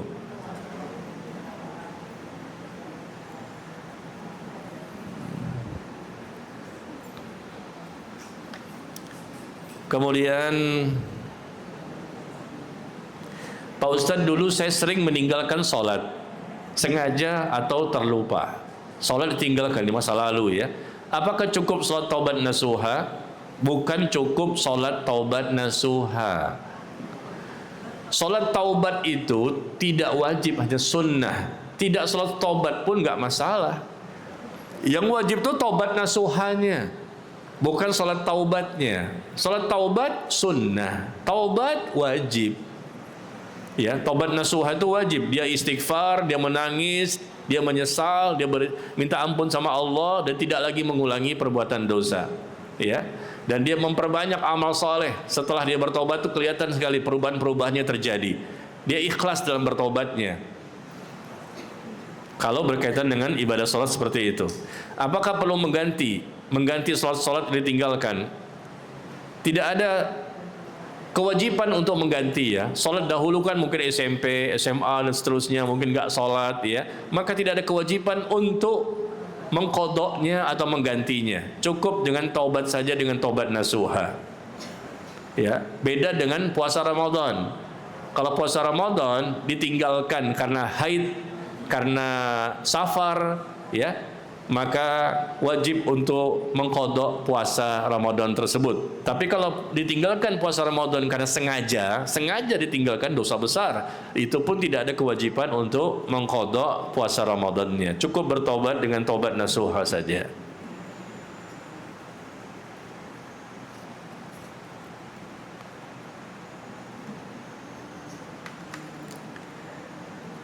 Kemudian ketika berdoa pada waktu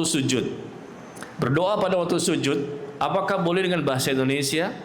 Apakah boleh disuarakan? Apa mungkin di dalam hati saja? Berdoa pada waktu sujud sangat dianjurkan. Bahkan sedekat-dekatnya seorang hamba dengan Allah adalah pada waktu sujud. Maka perbanyaklah doa pada waktu sujud. Ya, demikian kata Rasulullah.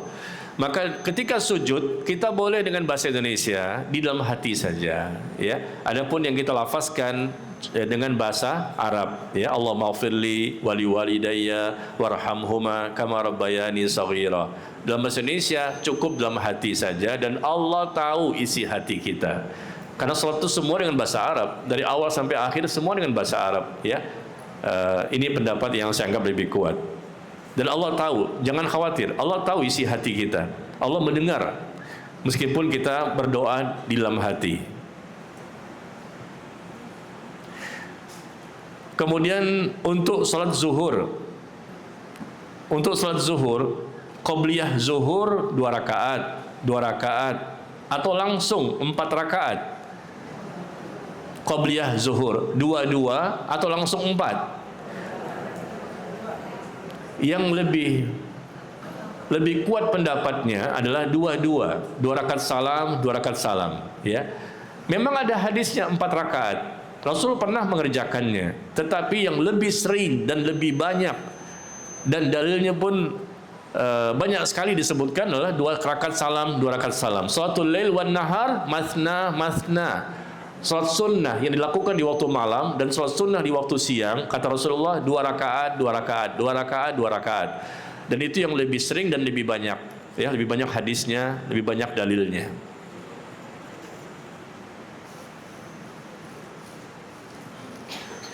Apakah orang yang sedang safar itu menjamak salatnya? Safar ya, boleh menjamak salat walaupun lamanya sampai 1 bulan. Dia sedang safar. Apakah boleh menjamak salatnya? Boleh, sedang safar, mengqasar dan menjamak apabila dibutuhkan. Mengqasar dan menjamak. Mengqasar itu 4 rakaat jadi 2, 4 rakaat jadi 2, maghrib tetap 3 ya. Apalagi subuh, jangan dikosor lagi. Subuh memang 2, jangan dikosor lagi jadi 1. Jadi dikosor. Kalau kita safar misalnya dari sini ke Bandung, ya, ke Surabaya atau haji, umroh segala macam, maka kita boleh mengkosor, meringkas, ya, 4 jadi 2. Menjamak artinya menggabung. Menggabung itu misalnya zuhur dan asar di waktu zuhur, zuhur dan asar di waktu asar, atau maghrib dan isya di waktu maghrib, maghrib dan isya di waktu isya, dijamak, digabung. Boleh bagi musafir apabila dibutuhkan. Karena Rasul pun pernah menjamak salat ketika musafir. Contohnya ketika perang Tabuk. Ketika perang Tabuk, Rasul safar dari Madinah ke Tabuk. Tabuk itu ada di utara Madinah. Ya, ketika safar ke Tabuk, Rasul menjamak dan mengqasar salatnya. Ya, dan Rasul juga pernah haji. Ketika haji di Mina, Rasul ya mengqasar dan menjamak salatnya. Jadi kalau memang dibutuhkan silakan saja. Tapi kalau memang tidak ada kebutuhan, sebaiknya janganlah. Ya, kita ke Bandung sebulan di sana, ngapain? Makan tidur, makan tidur, makan tidur.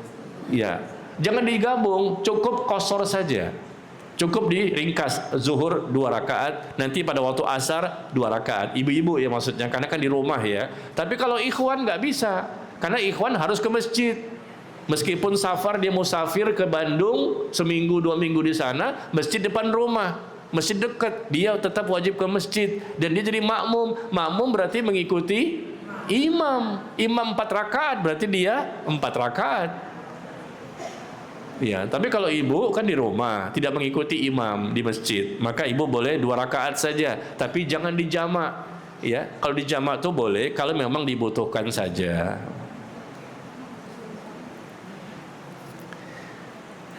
Ini ibu-ibu udah mulai satu-satu pulang nih. Kesian Ustadz ditinggalin. Nah, mulai deh nunduk-nunduk ya. Seharusnya sama-sama dong. Saya kan ini memundurkan karena kan masih kesian nih, masih banyak pertanyaan. Sebetulnya sih saya maunya jam 8 tadi selesainya. Maunya sih jam 8 selesai. Sama-sama ya. Mau kemana sih Bu? Jemput anak sekolah? Nggak mungkin. Ibu-ibu di sini kan rata-rata jemput cucu, bukan jemput anak. Mana mungkin, kan usianya rata-rata 65, 70, 75 mungkin ya, begitu Bu. Sabarlah dikit lagi ya. Bismillah nih. Saya pilih nih. Mungkin 1-2 lagi deh. Saya rasa ibu-ibu pengen pulang untuk menghatamkan Al-Quran.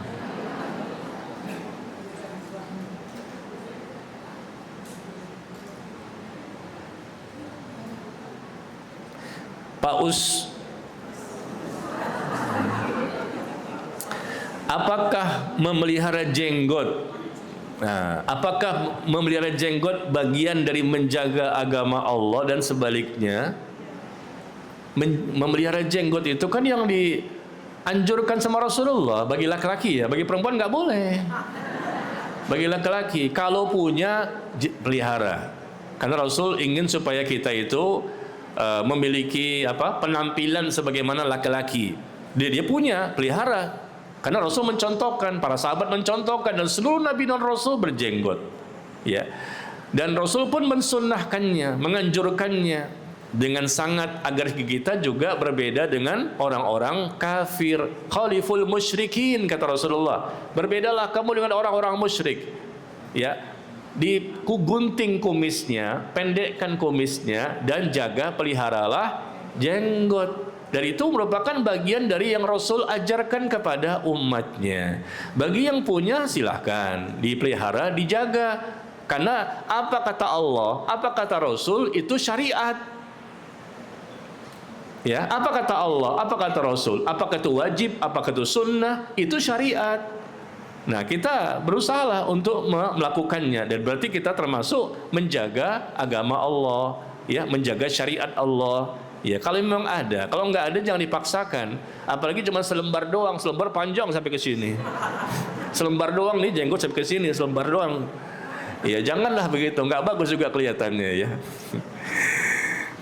Baik, mohon maaf barangkali sampai di sini ya pertemuan kita. Seperti Bapak Ibu udah capek ya, Masya Allah. Pulang lagi untuk ibadah berikutnya.